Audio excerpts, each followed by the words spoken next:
Welcome to the Live Your Possible podcast, the show about sparking and discovering endless possibilities where we work, live, and play. A safe place where we can help you peel back the cover to what may be blocking you from being your most authentic and happiest self.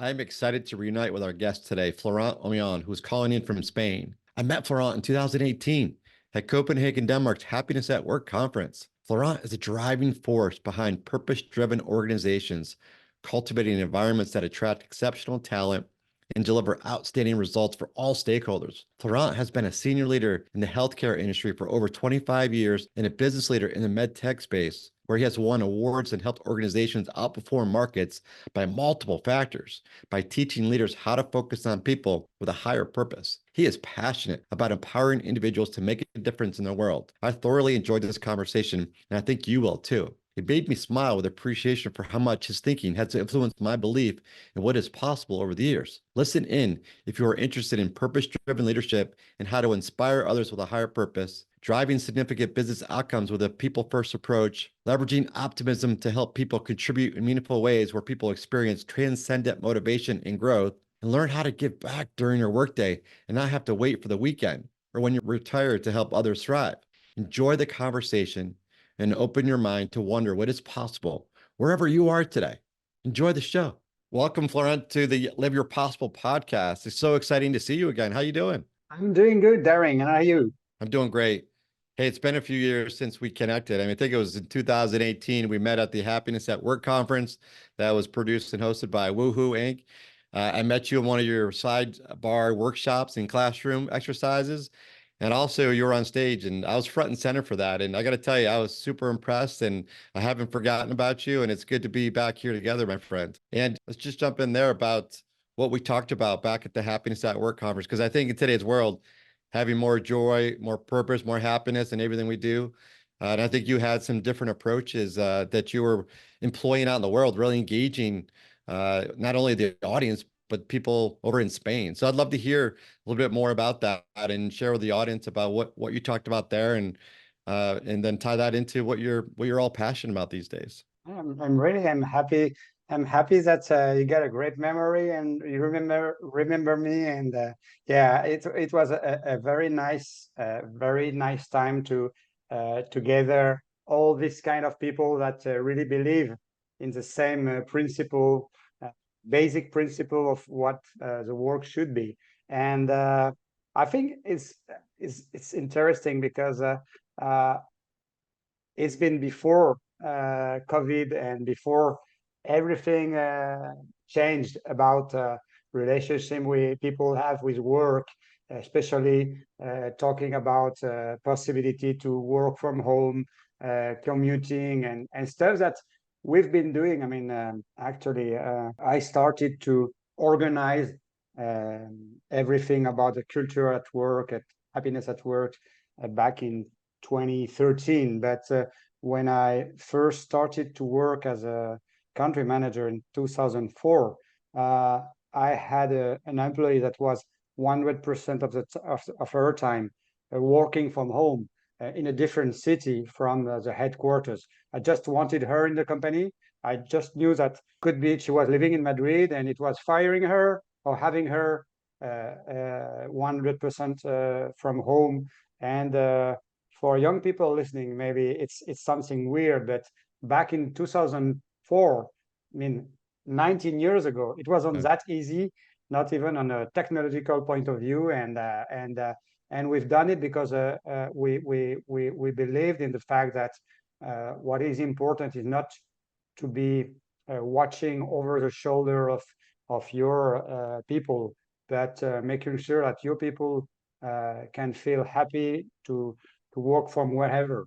And that's something that now with post-COVID era, we realize that many people crave for that. So yeah, it's something I think it's funny to think that back when we met, it was like the happy few that doing this kind of crazy people thinking about that. And now it's much more normal because a big pandemic struck us and say, okay, rules have to change. No, I don't know what you think about it, but I think it made a big like speed up in the time. I think that in these 2 years of pandemic, we've been going further for mentalities of many people, like 10 years or 15 years. I don't know how it works now in United States, but in Spain, it's been very, I mean, like a pendulum, very everyone home, and now it's coming back like, okay, but we want you to come back to the office. So Yeah, what is your take on that with that hybrid approach? I think it's every situation is different, but it's easier to say, come, I will watch over what you're doing, and it's of course harder to make sure that for every people in your company you have set some objective that can be very precise or very wide, but you know how you are working, why you are working, how you're going to be valued on this objective, and with a sincere conversation about that, and constant feedback about your objective. I mean, it's much harder to do all of that rather to say, okay, see you on Monday. So I'm sure you're busy, but it's, of course, it's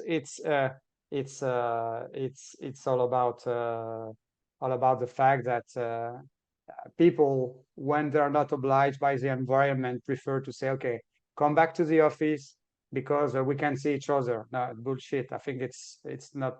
It's because I'm not offering you the tools and the playground as a manager. I think it's a failure because we don't need to see each other like 3 days a week. It's not because of that. I think it's a failure of management, but it's my humble opinion. I'm not. Yeah, I appreciate you sharing that. There's that element of how we connect, doing that remotely or in person. I think it takes different efforts no matter what we do. It takes that proper intention, higher purpose, connecting with real meaning and impact.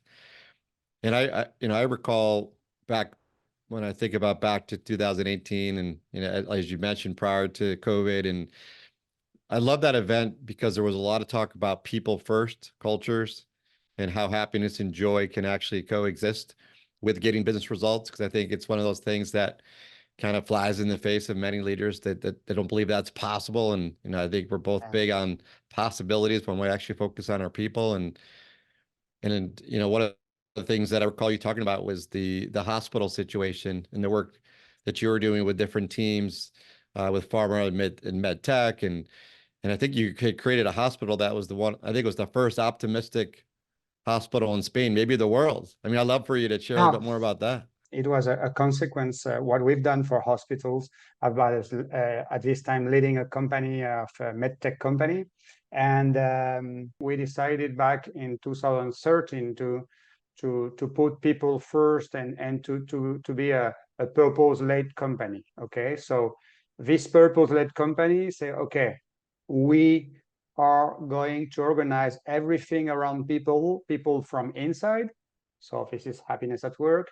People from outside, which is, okay, we're gonna change the world. We're gonna generate happiness for people in the world. So it's where you have to set a bunch of missions around the purpose and make sure that you're not only working for the direct, obvious objective of bringing products, selling products, charging products, and doing the typical commercial relationship. So when you start to change the playground and say it's not only making business, but it's delivering or contributing, this is a word, contribute, it's very important, to a better world. It makes a lot at the beginning, a lot of confusion for people, because people back in 2013, it wasn't that point, but then you can see now all the greenwashing, sport washing, everything washing now is very on the edge. Everyone is talking about that, and it's absolutely, how would you say that? It's a shame that now you've got to make sure that people don't think you are doing it because it's a greenwashing campaign or whatever. So, but at that time, it wasn't really the case, and it was hard to make people understand that uh, it's not only about the business; it's about a higher purpose. Then, when people start to understand and start to realize that it's possible to chase different different objective, different that is not only commercial one. When they start to understand that you are not losing your time, but you are making themselves live their transcendental motivation, and they don't have to wait on Saturday morning to help some people around in their community or whatever, or they don't have to wait for them to retire to start to help the society, but by working at your own company from Monday to Friday, you're helping others. You're transforming the world around you. And this is so powerful. This is so powerful because once it's a reality for 5, 10, 15, 20, 30% of the company, everything starts to change. Everyone, I mean, the transcendental motivation is the most powerful motivation you have. So people start to really think and really believe that they have the opportunity to change the world, and they have the opportunity to work at this company. And so what is really, really funny is that it's all in the books, but that at this moment, when you offer something like that, talent starts to come into your company. Then, because the story, because as humans, we are all storytellers. And the story you tell to the people during interviews, job interviews, you say, okay, this is who we are, this is how we work, this is the kind of people we want to work with. And when this story is coherent with, aligned with example, action that candidates can actually see, you don't know how, but I mean, your brand image start to go like this between the candidates, and you start to, you don't know why, but this new people, she used to be the first student in at the university, and this sales rep, he used to be the best sales rep in the other company. And then all these people come together, gather around this higher purpose, and then all of a sudden, you don't know why, you beat the market by 2, by 3, by 4, by 5. So it's something very, very, very funny. It's but of course, like every good things, and it takes time. It takes time to set up everything. I'm just sitting here nodding my head like I was back in 2018. Your approach and your thinking, it's, as you mentioned, it's not just out of the books. This is real. This is not only it's possible. I mean, I could hear my own thinking come alive too as I hear you go through this. As I was back then, right? I wrote a book called Live Your Possible. I have this podcast called Live Your Possible. So what you're saying is definitely a big influence. I could just, I could hear what you're saying is very connected in some of the things that are real and that are happening. And I think I've shared with you, there's a hospital in Florida, Henry Regional Medical, that really changed their purpose from the patient to the caregiver, and really focused on changing their purpose to be a higher purpose. And they have an acronym called Thrive, and it starts with the letter T, which is trust. And they actually put the steps in action where people were empowered, were feeling like they could be heard, and they could be open, they could be honest, they could be trusted. And you said a key word there: they could contribute.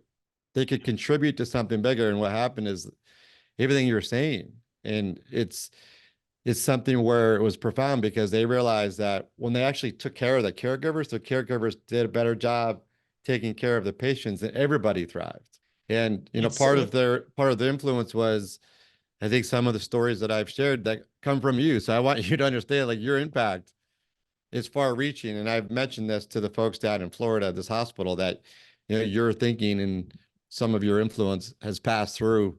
So I just wanted to share that with you. So I'm not sure, I'm not sure. I would love to connect you with them at some point, but I just want you to know you have a greater impact, and I'm sure there's even greater impact that's going to follow. So I just want to say thank you for that, from me personally, even with the hospital. it's funny because in 2019, I'm sure you know the work from Amy Edmondson about psychological safety.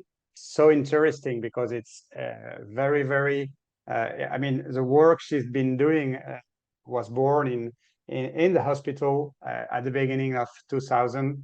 And she realized that there was something about, I mean, psychological safety is not trust, something different, something very close to it.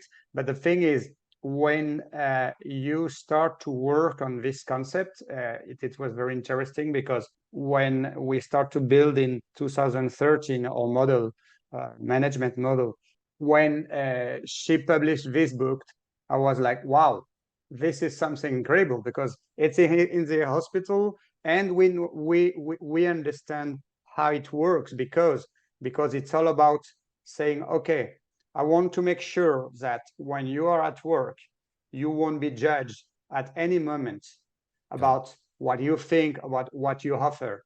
Something that is so simple, but at the end of the day, she was able to demonstrate because when I work in my own company, I mean, it's my experience, but this is not science.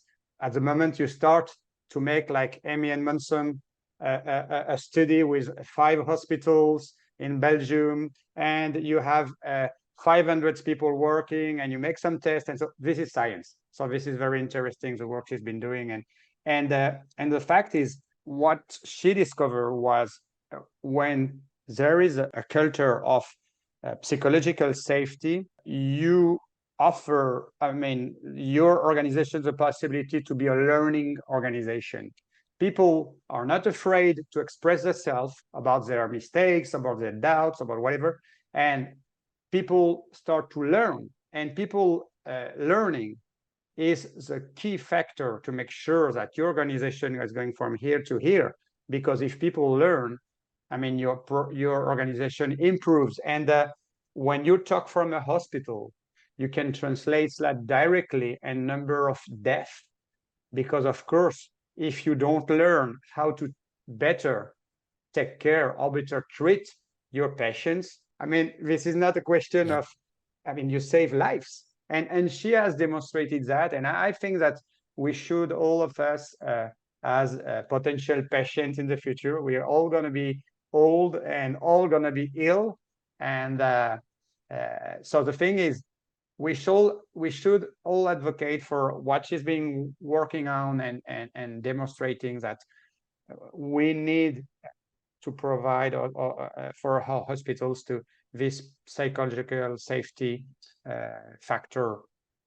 It's so important, and it matches very well with this culture of feedback, of learning organization that fits very well with a purpose-led organization. Because I mean, these are the key elements. I mean, if you are able to offer a place where people can contribute to a noble purpose, and people can learn, and people can feel free to express themselves, you don't feel in your stomach on the Sunday afternoon, oh, tomorrow it's Monday, wow. No, you feel happy to go to work. You feel happy to say, I want to go there because I want to learn more. I won't be judged. I want to improve myself as a professional and as a person.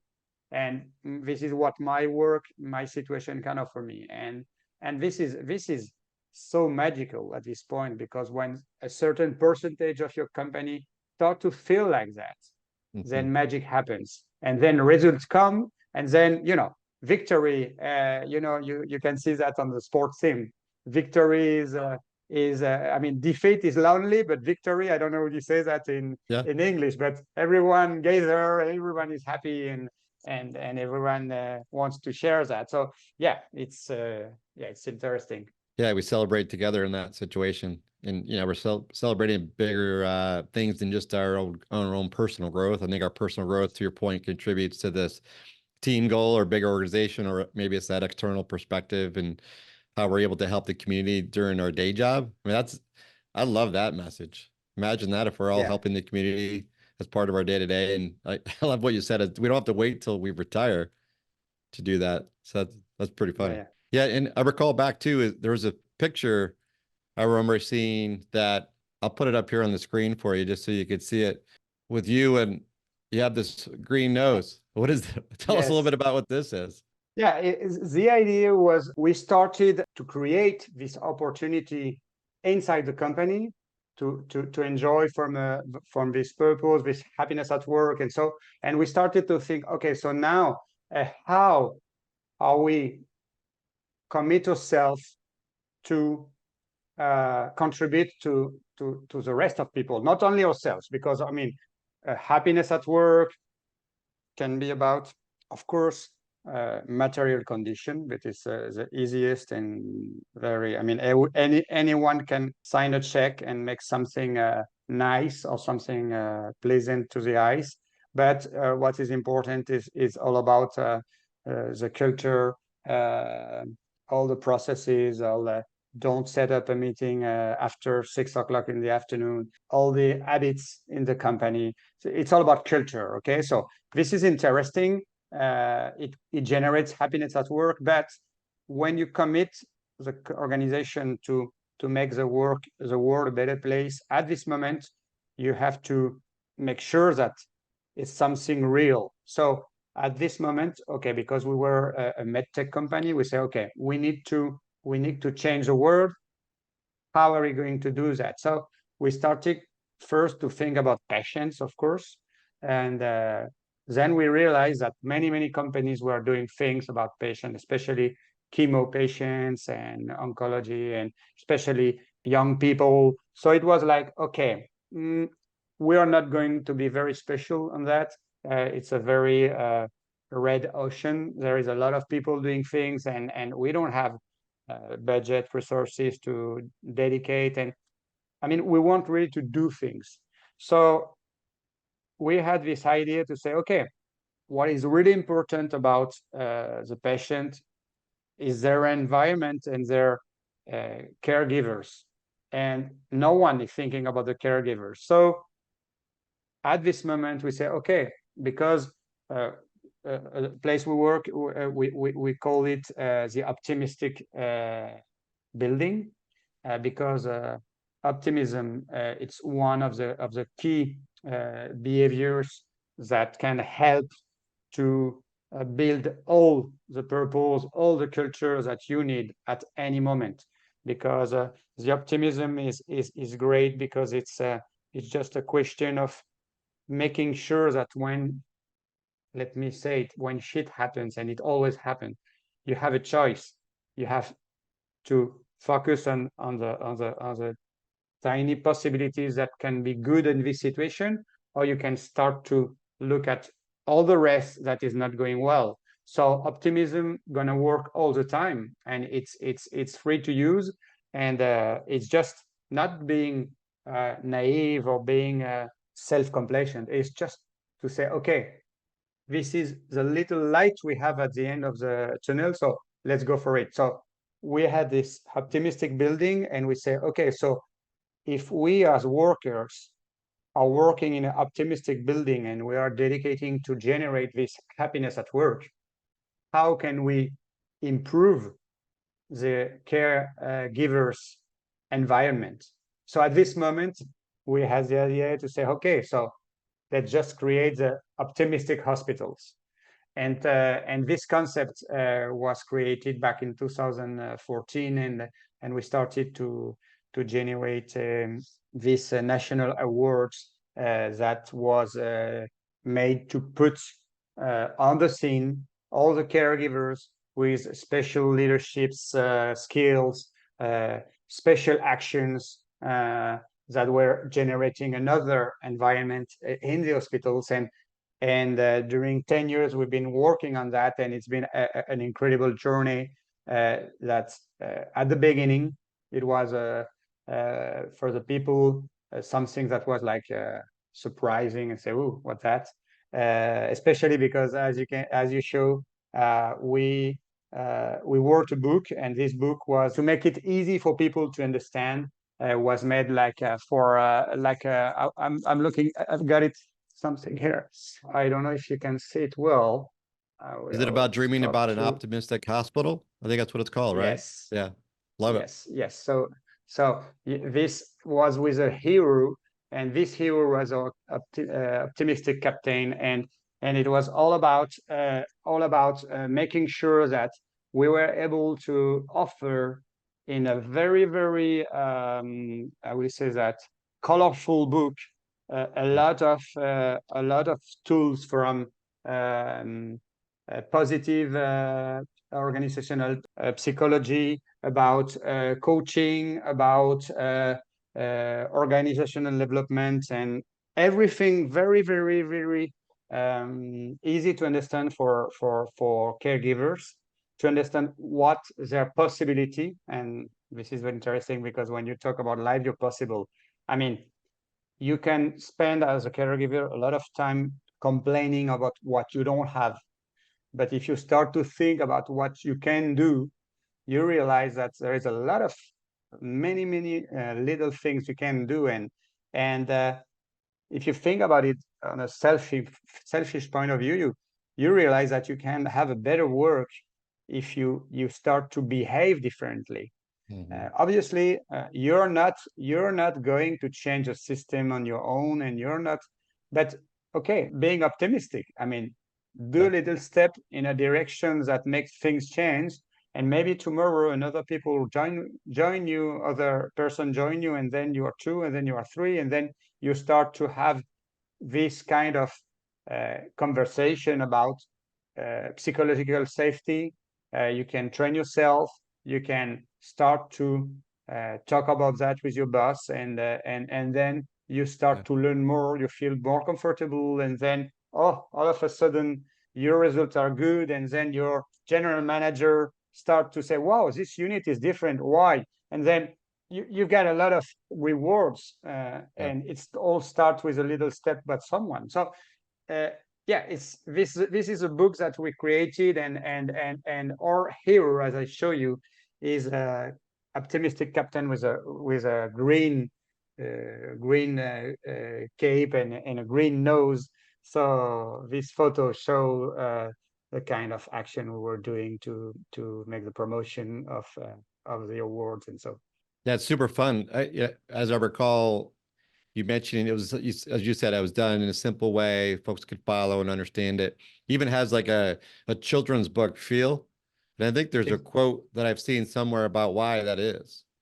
Do you recall that quote? Or I think it was something, what I recall about the quote, it was, we are children dreaming inside of changing the world. Does that ring a bell? Because I feel like that's, No, it doesn't ring a bell, but it's okay. I like it. It doesn't ring a bell, but I like it. I mean, I wrote the book with a dreamer, a scientific dreamer, which is a doctor in medicine and doctor in economics. That is about the importance of purpose at work for caregivers. And the result is funny, because you realize that even as a caregiver, you don't I mean, you feel good because you save lives. I mean, very roughly, let's just say that. But really, it's not enough, because it's your job. So then you realize, and I every time I watch it, for example, you take some people, anesthetists who are specialized in saving life, reanimations, and so and so. And all of a sudden, you say, okay, please, out of the ward, let's go to a public school, and then we're gonna teach uh, 10 years old kids to make how do you say that in English, RCP, cardiopulmonary reanimation, and to pump and to save lives. Yeah. And you see the doctors at this moment, and they start to smile. They connect with children. They feel good. And at this moment, you realize the power of transcendental motivation, because at this moment, there are other benefits for the organization, is because it's like a wonderful team building. You don't pay for it. You don't go to a fancy restaurant or whatever. You don't do expensive activities. But at this moment, there's no more boss and no boss. Everyone is connecting with group of children. Everyone is excited to transmit something useful for children. Children are excited because they're learning from adult doctors. And then after that, you listen to doctors talking together. They feel good. And it's all positive for everyone. And this is what is all about. Make sure that, okay, saving life in the world is great, but find a way to connect with your team and contribute to the world with another way. So during all these years of Optimistic Hospital Awards, we had the opportunity to witness some absolute fantastic initiatives. I can't not talk about a hospital that were setting up a theater with a chemo patient from a pediatric ward, and it was like 40 kids ill of cancer, and all of a sudden you gather teachers in the hospitals, nurses, doctors, surgeon, like 60 people, then people from the town that wanted to help, then professional actors wanted to help, and then you have all of a sudden a troop of 150 people training for 3 nights that they will represent a theater, and that was just, I mean, this year in February we will go for the 10th anniversary, and it's just crazy because it's like 800 seats sold after 1 hour, and for the 3 functions. And I mean, every politician want to be there. Everyone want to be there because it's something that make people proud to be part of that. And so it's another way of making incredible connection, because when you are in a world, you want to save life, you need to trust each other, you need to generate what Amy Emerson talk about, psychological safety. And when you do theater together, maybe you're the surgeon, but maybe when you're on the scene, you're not the big gun. Maybe you're the worst actor. So maybe the nurse is a big gun, and then you forget about your job position, and you start to connect as human beings. And it's when the trust start to grow between people. And then when you're in the world in a tense situation, you will benefit from that. It's as simple as that, but it has to be understood by some leader, someone who say, okay, I want to see a little bit more of the playground, and say, what can we do to generate this high profile team, high how do you say that, that deliver the team, I'm sorry, the word is not coming to my mind. To empower, or no, I mean the performing team, the high performing team, as simple as that. Yeah. Okay. So it's all about building a team that trust, that generate this purpose, and make sure that everything is aligned to generate this way of performing. So it's all about purpose, culture, strategy, and all the time working all together saying, okay, are we aligning everything? Are we doing enough? Are we offering people the way to speak up? Are we offering people the time to connect as human being? All of that is a secret recipe of a high performing team. Yeah, I love everything you're saying from the elements of the theater, that level of humility and just being human beings again, being open-minded enough that it's not about us as individuals in our roles and just participating in something beautiful. And that's just, I think it's just great. It's a great visual that you've painted us there, right? Just our ability to let our guards down and just be human and love each other, really. It's beautiful. That's all about that. And I was lucky enough to interview and some people from this hospital, and just something very interesting to say that to listen to a cardiac surgeon. You can imagine how important is a cardiac surgeon in a hospital saying, I realized that the girl from the reception was doing a great job, was so helpful because she's the first person online talking to parents, and she's helping a lot, and she's allowing me not to suffer the pressure because she always have kind words and so and so and so. So she's doing a great job, and I didn't know her. I didn't even notice her.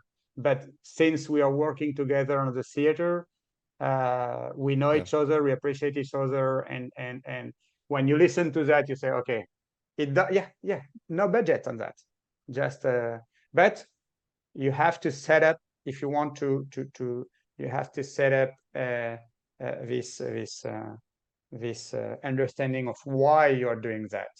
Yeah, that kind of goes from motivation to inspiration, the why, the purpose, to connect to the actions, doing it together. I'm inspired to do it because you're connecting to my heart, my feelings, not just motivating me to go into action mode, right? It's kind of inspiring me to do it because there's a greater purpose. I think it's phenomenal. And I also believe that in the ways you're sharing too, that if we're giving back as part of our jobs, we're helping the community, it's going to help us be better human beings. It's going to allow us to think through of those tiny possibilities that you talk about us. It's going to continue to feed us to continue to learn, continue to grow, put our guards down, continue to expand. It's beautiful. And I connect with it in so many ways. So thank you again. It's a beautiful story and it's real. And there's real results too. And I know you've shared a couple of results, many results actually, about people just changing how they act and how they behave, how they treat each other, and business results follow too, right? Yeah, it was very funny because when the COVID pop up. We, as a company, for years were promoting hybrid work, and everyone was fully equipped with their own laptop, their own. It sounds crazy, but before COVID, not everyone, I mean, in Spain, was equipped with a high-speed Wi-Fi at home and stuff like that.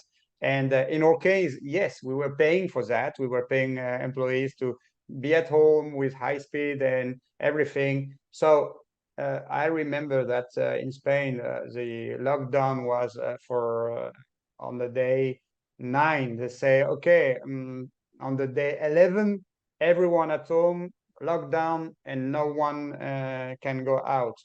In our case, we just say on day 9, okay, just don't come back tomorrow, stay at home, and because we're ready, and we were ready for that, and and we had a wonderful opportunity because when other company were starting to go and buy laptop and starting to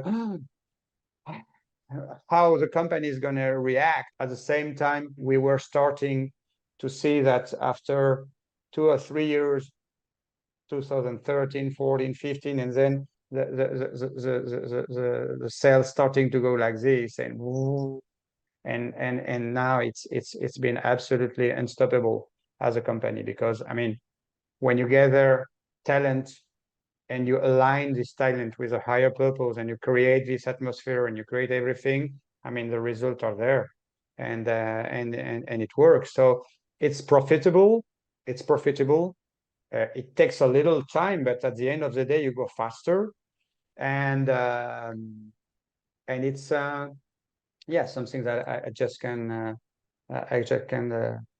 say that it works. It works in all senses.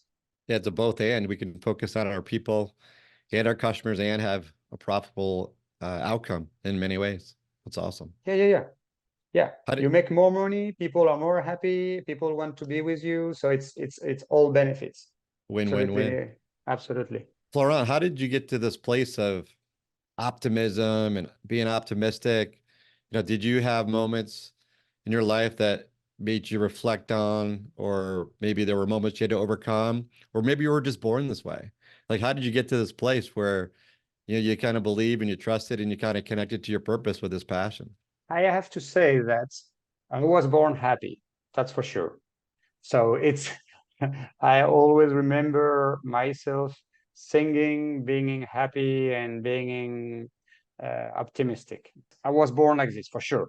That's but what is interesting is how you can, because I mean, whatever you are, of course, as a leader of the company, you will have an impact. But uh, it's not about that. I mean, it's all about how you can transmit, and you can make sure that when you're not here, things are going to be this way. So it's all about create a system. And I was happy to discover this this this book wrote by two Spanish teachers back in 2005 about it's called Management by Missions, and it's all about a way of organizing the purpose in a company, because talking about purpose, it's one of the most tricky things you can have, because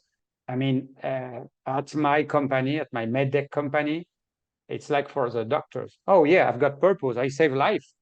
So of course, when you sell medtech products, it's very easy to say, no, we have a very good purpose. We save lives. Yeah, of course.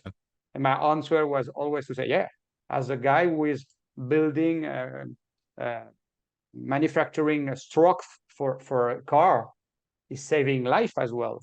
I mean, I don't know any products who are not making the life better for the rest of the. I mean, there is always a use. Always saying you can always find a way to say, okay, I'm manufacturing nails, and this nail is holding the house, and so I'm saving lives. Whatever. I mean, so it's not the way it works, but it's the way that many people understand that the purpose. It's something uh, linked to the product, for example, and which is not. So it's something that company are not very good at working on, for sure, and few companies understand really what the purpose is, and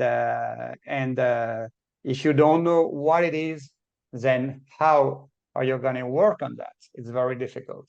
So because of these books, I understood what was the purpose, how to transform this purpose and missions, and then how to organize the company to make sure you contribute from your department to common missions, and you are able to break up silos between departments by setting not smart key performance indicators, but in the case of the management by mission, by wise objectives, wide, infinite. I mean, the kind of objectives that you will never end with. When we were talking about optimistic hospital, it's absolutely impossible to get to a point to say, oh yeah, we've transformed all the hospitals in Spain. No, it's not possible. But it's not because it's not possible that you cannot start to do it, and you cannot contribute to this noble purpose. So this is a kind of thinking that helped me to go from a personal characteristics, that I'm a happy person, optimistic person, to say, yeah, how can we transfer that to a group of people working in a company? And then when you are working, and then when you have detailed what are the playbook, then at this moment you can have this sincere conversation with people saying, okay, I've observed that. Can you explain me how this behavior, how this action is contributing to this mission? And then you start to transform. And so this is very interesting. This is a way I live this journey, that's saying, okay, I can pretend people to be happy, optimistic as I am, but I can work on a management models. I can help to hold this conversation about how to make them go closer to this common goal, you know? I think it's, again, fascinating how you're connecting the dots from how you're wired to seeing what can happen. And I love how you're continuing to think about possibilities as well. I think some of the research I've seen is that our happiness is a mixture of, yeah, kind of how we're born, and then what happens to us. Does that kind of fade away based on all the responsibilities and what we're told or what we're told to believe? Then the next part is what we believe and the actions we take from what we believe to kind of feed our souls, because that could kind of, I guess, connect or rewire the way we're thinking. And then the outcomes follow, right? The joy we get, how we're helping the world, how we're giving back. Those are really the key components that really drives us to have happiness every day.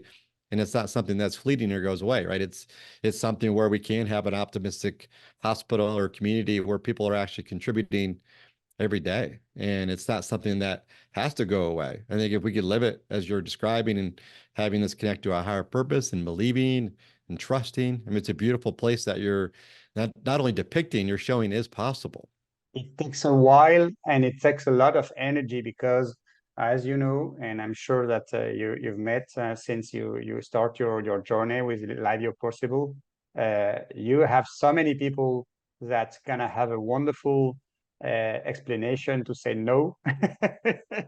It's always full of people with wonderful and ideas to stop your journey. It's full of that. Yeah. I mean, it's that whole don't let you know, good get in the way of great, allow ourselves to think through, what is possible. As you've mentioned, right? Don't think you're going to change the full world, change what's in front of you today.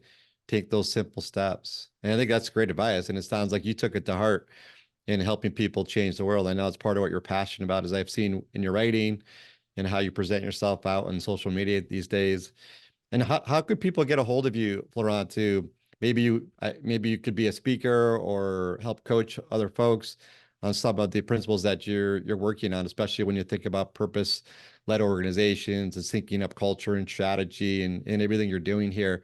You're living as a great example, as an ambassador, as a steward in the world. I think people should tap into you and chat with you in some ways, or have you involved in different capacities.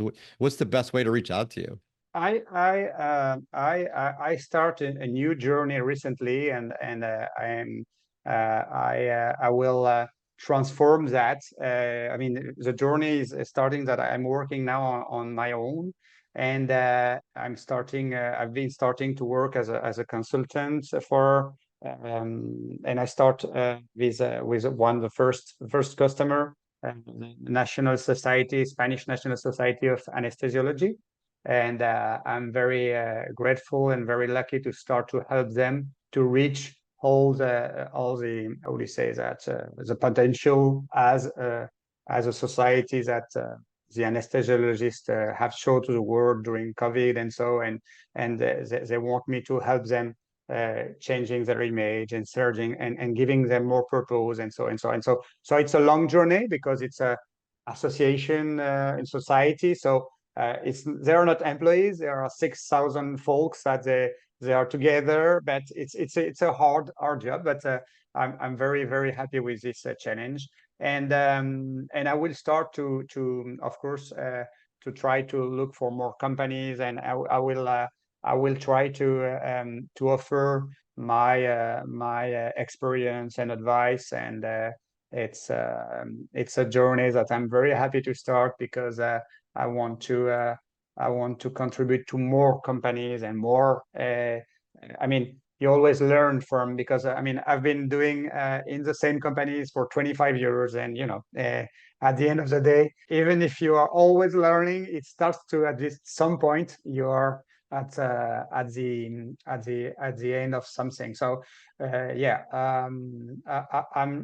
I would be very happy to present to the world in some months this project with some web page and stuff like that. But during at this moment on LinkedIn and whatever, I mean, it's very easy to reach me and to talk about the project. And I'm always giving lectures to some universities, and always active, and always trying to learn and trying to help. So happy to do that. Yeah, thanks for sharing that. And it's been an honor chatting with you today. It's so great to reconnect with you. And, My and pleasure. just, I feel like, we're back in 2018, and I'm so impressed and inspired, and I appreciate you, and thank you again for how you've influenced me and how I'm trying to pass the torch and continue to light people up. So thanks for being on the show today. You've been amazing. It's my pleasure. I'm really happy, and I hope we don't let 5 years before we talk again and we connect again, and we can share a good example of what people can do and how they live their possible. Yeah, let's make that happen. Let's get together again real soon, okay? Thank you again. Florent is such a gentleman, an array of light. What a pleasure to reunite with him today. His optimism is contagious. He encourages us to seek out a higher purpose and openly invite others to contribute to it. Florent makes it sound so easy, as we need to openly communicate purpose in the workplace with purposeful words and actions in alignment with strategy and culture imperatives. When we do this, people feel safe and trust themselves and others to get involved in ways that create unique environments. I have witnessed significant change in various environments, hospitals, financial services companies, and manufacturing organizations, where a learning culture inspires people to tackle the small steps to open up new possibilities and change the world where they live, work, and play. Where do these methods work, you might be thinking? Well, I believe in all markets and industries where human beings are involved. Now, in addition to today's show, take a listen to his keynote at the 2018 Happiness at Work conference. And if you're looking to begin identifying a higher purpose for yourself or your organization, listen to the first Live Your Possible episode, aired in 2024 from earlier this year. Other resources to consider include his book, Dreaming About an Optimistic Hospital, or my book, Live Your Possible. These will provide additional tools, resources, and motivation to practice specific actions to live a fulfilling life as your happy, authentic self, and of course, to live your best life possible. Thank you for listening, and make it a great day.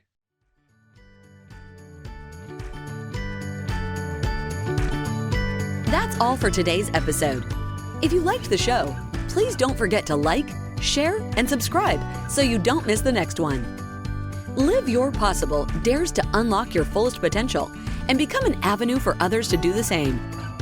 Join the community by visiting ignitehappy.com. It's time to discover endless possibilities with equal opportunity for all.